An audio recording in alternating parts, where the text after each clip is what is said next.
Subscribe करें हमारे YouTube channel को और बेल आइकन को प्रेस करें हमारे लेटेस्ट वीडियोस को देखने के लिए।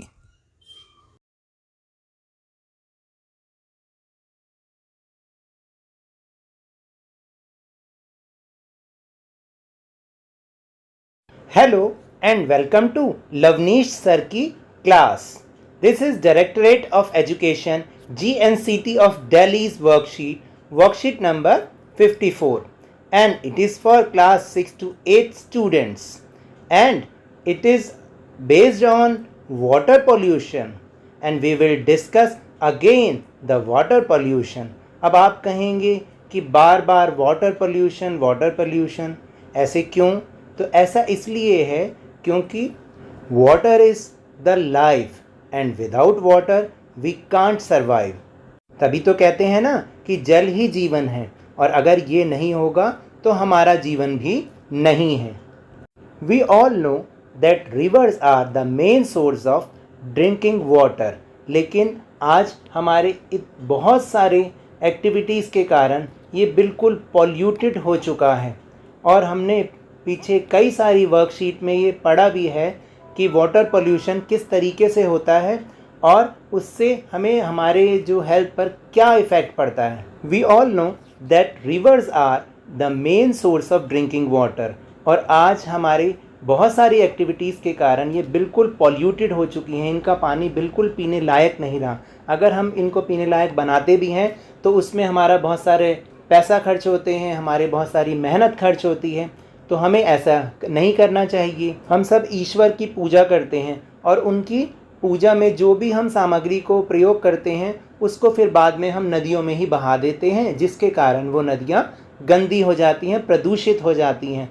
तो एक तरह से तो वो भी हमारे लिए ईश्वर हैं। तो एक और हम जहाँ एक ईश्वर की पूजा कर रहे हैं तो दूसरे ईश्वर को ही गंदा कर रहे हैं। तो हमें ऐसा बिल्कुल नहीं करना चाहिए। तो यही आज का जो थीम है वर्कशीट का, हमारी वर्कशीट का थीम भी यही है कि किस प्रकार से एक लड़की की स्टोरी, एक एग्जाम्पल दे रखा है कि उसने ये जाना कि पूजा के कारण नदियों में कितनी गंदगी होती है, कितना प्रदूषण फैलता है, और हम इसे कम कर सकते हैं, हम इसे ख़त्म कर सकते हैं, क्योंकि वो भी नदियाँ भी हमारी ईश्वर हैं, और जिस ईश्वर की हम पूजा करते हैं वो तो हैं ही हमारे ईश्वर। So now let's understand. Bengaluru-based Rishita Sharma started her journey of zero waste lifestyle 6 years ago। यानी बेंगलुरु में रहने वाली रिशिता शर्मा ने अपनी जर्नी स्टार्ट की। कौन सी जर्नी स्टार्ट की? कि ज़ीरो वेस्ट। उनकी जर्नी में बिल्कुल अब ज़ीरो वेस्ट था, और ये उन्होंने 6 साल पहले ये ज़िंदगी शुरू की। कैसे शुरू की? She learned about the problem of water pollution due to immersion of Ganpati idols made from plaster of Paris, POP। उन्होंने ये जाना कि किस तरह से गणेश जी की मूर्ति को जब हम पानी में बहाते हैं तो उससे कितना वाटर पोल्यूशन होता है, क्योंकि वो प्लास्टर ऑफ पेरिस से बनी होती हैं। Along with the idols that take a month to decompose, devotees were also dumping puja waste. और इन आइडल्स के साथ साथ जो कि जिनको डिकम्पोज होने में 1 महीना लग जाता है, डिवोटीज जो है वो और भी दूसरा जो पूजा वेस्ट है वो भी वो रिवर्स के अंदर डंप कर देते हैं। Here are some examples that shows that how devotees are dump different kind of puja waste into the rivers. This year the lockdown has altered the way the festival will be celebrated. और इस साल lockdown ने हमारे सारे festivals को celebrate करने के तरीक़ों को चेंज कर दिया है। People are celebrating the grand festival at the household level, यानी अब वो अपने घर के स्तर पर ही अपने बड़े बड़े फेस्टिवल्स को मना रहे हैं। Rishita shares simple steps online to make clay Ganpati idols at home. और रिशिता ने ये ऑनलाइन वो रिशिता शेयर करती हैं कि किस तरह से मिट्टी से गणपति की प्रतिमा को घर पर ही बनाया जा सकता है। It is a completely eco friendly process and doesn't cost so much. और ये बिल्कुल इको फ्रेंडली प्रोसेस है और इसमें पैसा भी बहुत ज़्यादा नहीं लगता। She strictly recommends avoiding any chemical colours. You can use organic colours और head to your kitchen and find turmeric and beetroot to extract colours. और जैसे कि हमने अभी 2 दिन पहले की वर्कशीट में नेचुरल कलर्स की बात की थी, सेम इसके लिए भी वो भी रिकमेंड करती हैं कि हमें किसी भी केमिकल कलर से बचना चाहिए, बल्कि नेचुरल कलर्स को यूज़ करना चाहिए। और अगर वो हमारे आसपास अवेलेबल नहीं है तो आप अपनी किचन में ही इनको बहुत आसानी से ढूंढ सकते हैं। जैसे टर्मरिक से येलो कलर और बीटरूट यानी चुकंदर से आप लाल कलर यूज़ कर सकते हैं। People have started using creative ideas like chocolate, red soil, leaves, newspaper, vegetables, and other biodegradable materials which can decompose, break down into simpler molecules like carbon dioxide, water, or methane by microorganisms easily to make idols। और लोगों ने आजकल नए नए creative ideas ढूंढ लिए हैं मूर्तियों को बनाने के लिए, जैसे चॉकलेट या रेड सॉइल या फिर पत्तियों से या फिर न्यूज़पेपर या वेजिटेबल से या दूसरी ऐसी बायोडिग्रेडेबल मटेरियल से जिनको कि डिकम्पोज करना बहुत आसान होता है। तो ऐसे मटेरियल से लोग अब अपने आइडल्स या मूर्तियाँ को उन्होंने बनाना शुरू कर दिया है।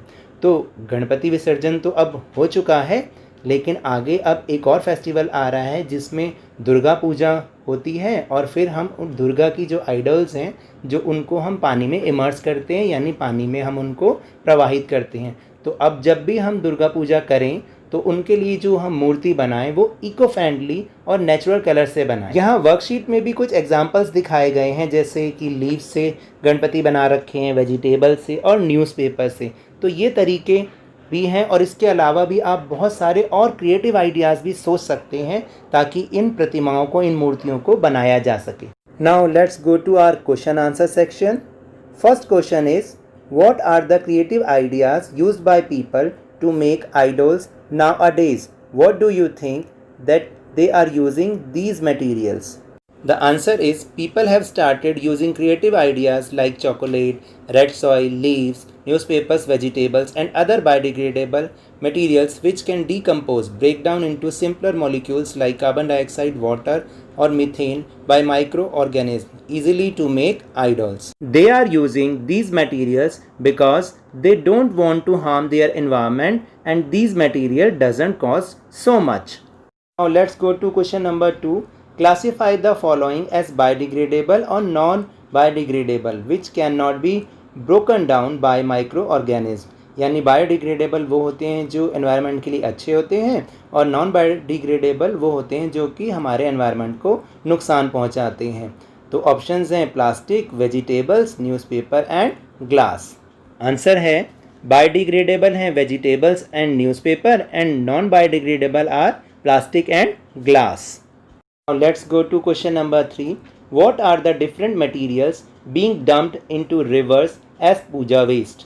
What do you think that can be an alternative way to dispose of this waste? The answer is, in puja waste, people dumped agarbatti, dhupbatti and yagna remains and miscellaneous waste into rivers.